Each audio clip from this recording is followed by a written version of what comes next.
Hey guys, welcome back to our channel. Today I will be doing a full day of eating, so I'm just gonna walk you through what I typically eat in a day and share some fun recipes with you, so I hope you enjoy it. Before we get started, I just wanted to talk about a couple of things. So for like 4 years now, I've been counting macros, and then the last couple of years I've mixed it with intuitive eating. So if you're unfamiliar with either one of those terms, basically for counting macros, you're given an allotment of proteins, carbs, and fats each day. And this is all based on like your fitness goals, your gender, like a lot of different factors go into these numbers. But you can eat anything as long as you don't go over those numbers. Naturally, you're gonna have better results if you eat clean, but that's counting macros basically. Intuitive eating is just what it sounds like.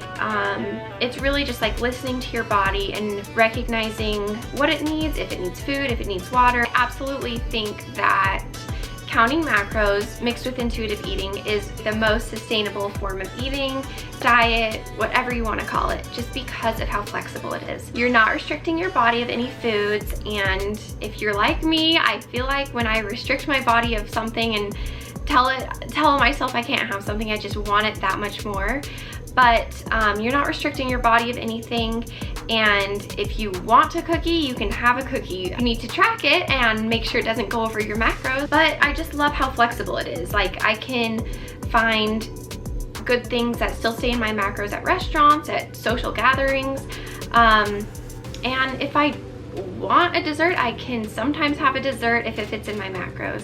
That's why I think it's so sustainable, is just because of how flexible it is with your daily life, and it fits in with so many different lifestyles too. The reason I mix it with intuitive eating is because when I first started tracking macros, as a snacker myself, I love snacks, this I mean, it was amazing for me because as long as I didn't go over these numbers, like, I was in my macros, so I was fine. So basically what I would do is I would make my breakfast and lunch and dinner like really small, and then come like dessert after dinner time, I had like 800 calories worth of snacks to eat. I noticed that my body kind of developed this habit of just like loving snacks before bed and not recognizing that it was full.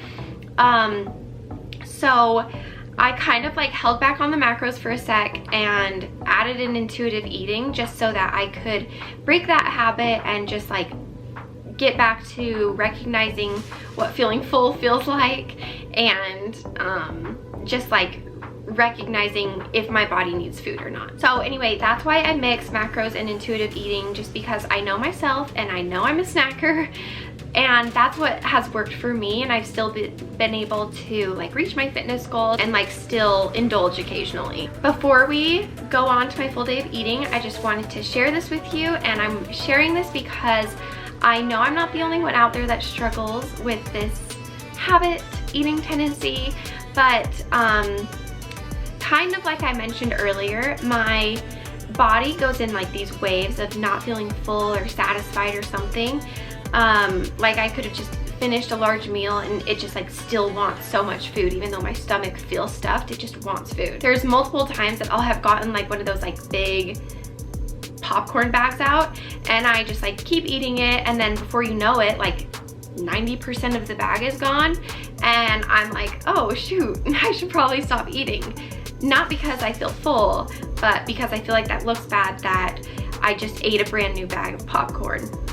Or like Colin's gonna come home and like wonder where the donut holes went, but oh, I ate them during the day without even thinking about it. When I kind of recognize this habit in me, I realized how helpful macros could be. When I recognize my body in that wave of like not feeling full, I'll be super careful to count all of my macros, and if I want a snack, I'll measure it and weigh it first. That way I can like look at my MyFitnessPal and see what I have eaten throughout the day and see if there's room for a snack or not.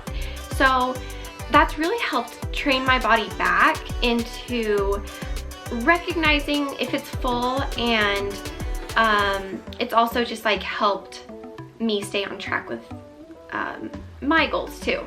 I know that's a really long explanation for why I love macros, but I just wanted to be specific, and counting macros has just helped me have such a healthier relationship with food, and it's helped me understand portion control, portion sizes, nutrition in general, and that's all so important when you're trying to make like lifestyle changes and reach your fitness goals. So anyway, let's get on with it. I'm going to walk you through my full day of eating, and I hope you enjoy it. So let's get started. Okay, so I already had breakfast, but I'm about to make lunch, but I was gonna share what I had for breakfast. I had a piece of Ezekiel sprouted bread. I like sprouted bread over like regular bread just because it's easier on my stomach. So I had a piece of the Ezekiel bread with half a tablespoon of almond butter and then 30 grams of a banana. I know it looks funny, but I didn't use the full banana, so I just put it in a bag. I had 2 egg whites and 1 egg with 10 grams of spinach, and then this everything bagel seasoning. If you haven't tried it, it's life-changing. I put it on everything. I put it on eggs, I put it on chicken, I put it on toast. It's so good on everything. So yeah, 2 egg whites, an egg, 10 grams of spinach, and everything bagel seasoning. If you need to like make any modifications, if you need more protein, you can add more egg whites. Adding another egg will just add more fat. So if that works for you, that's fine too. You could also, if you want more fat, you can add more almond butter. Or you can add more banana. You can have an additional piece of toast. If you don't like bananas, you can use strawberries instead, or a different, like blueberries, whatever. So anyway, there's a lot of modifications you can make with it. So let's move on to lunch. I work from home, so for me, like making my meals is kind of like, it breaks up my day a little bit. So I do some meal prep on Sunday, but I make the bulk of my food like during lunchtime. So what I'm making is like a vegetable stir fry kind of. And I've been having this for a few weeks. I just really like it. What I do at the beginning of the week is I just chop a bunch of veggies because I feel like it's so time consuming. But so I've got onions, zucchini, peppers, mushrooms, and Brussels sprouts. So what I'll do is I'll just like chop all of these up so that when I am making my stir fry, I can just like put them in a pan and measure them. The base is like just cauliflower rice, and then I put some grilled chicken on it. So I saute the veggies, then I do the cauliflower rice, and then I add chicken like after I've warmed it up. And then once all that's in a bowl, I add this sugar-free teriyaki marinade. All of this brand of GQs I really like. I use like the barbecue sauce, the honey mustard, and then this teriyaki marinade. So I drizzle that on the top, and then I just add a few cashews on top for just like some texture and saltiness. I love salt. I like it because I'm getting so many veggies in, and it's like a huge serving, and I'm all about that. And but it's still like really macro friendly, and it's just like, it's so filling and I love it. So anyway, I've got the veggies in the pan, so you can kind of see. I'm gonna start sauteing them, and then I'm gonna talk a little bit about it after I'm done making it, and show you a few variations and different things you can do with it.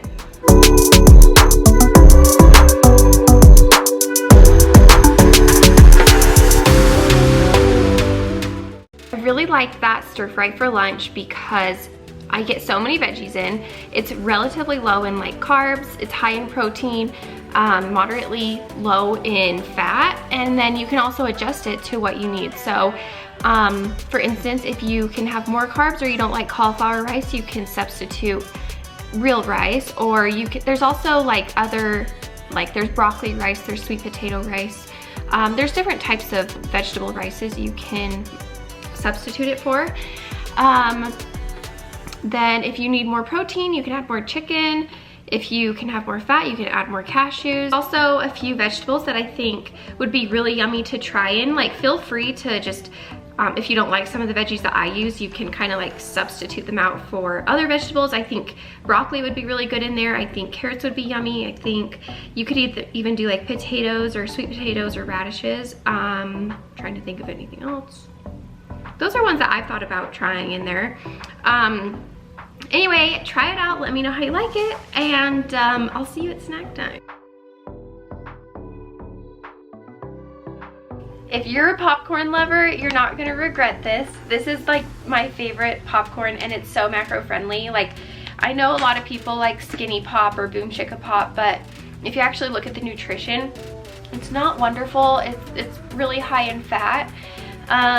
So anyway, this popcorn is foodable. This is like this one's called Himalayan Sweetness. It's like kind of like a kettle corn, but they also have like a cheddar one. They have regular popcorn.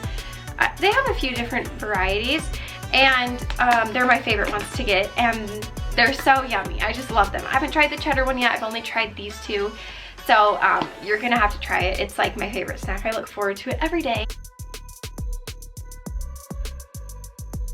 Look who's home. What's up? Colty, you look creepy standing there. So for dinner, at the beginning of the week, I made white chicken chili. The recipe is by Lily Loves Macros. If you've never heard of her, definitely look her up. She has really yummy recipes, like a large variety. And my husband likes the recipes, so I feel like that's a good sign. Pair it with the grain-free tortilla chips, the brand Siete. I do this for the same reason that I do like the Ezekiel's sprouted bread whenever I have bread, just because it's grain-free and gluten-free, and I'm not perfect at staying like gluten-free or grain-free or anything like that, but where I can, I try to do my best. So anyway, I'm just gonna have a serving of the chips with the white chicken chili. It's so yummy. Like I said, you get like a big bowl of it. With chips. Anyway, that's dinner. We just sat down to watch The Voice. I'm just gonna show you my dessert. I'm having strawberries, 150 grams, and then a serving of Enjoy chocolate chips. They're just like some dairy-free vegan chocolate chips. I go back and forth between those and Ghirardelli, but I've been trying not to eat dairy, so I opted for the Enjoy ones. Thanks for joining me for my full day of eating. If you have any questions about anything I used or just macros or anything in general, feel free to comment. So anyway, thanks again for joining me. Don't forget to like and subscribe, and we'll see you next time.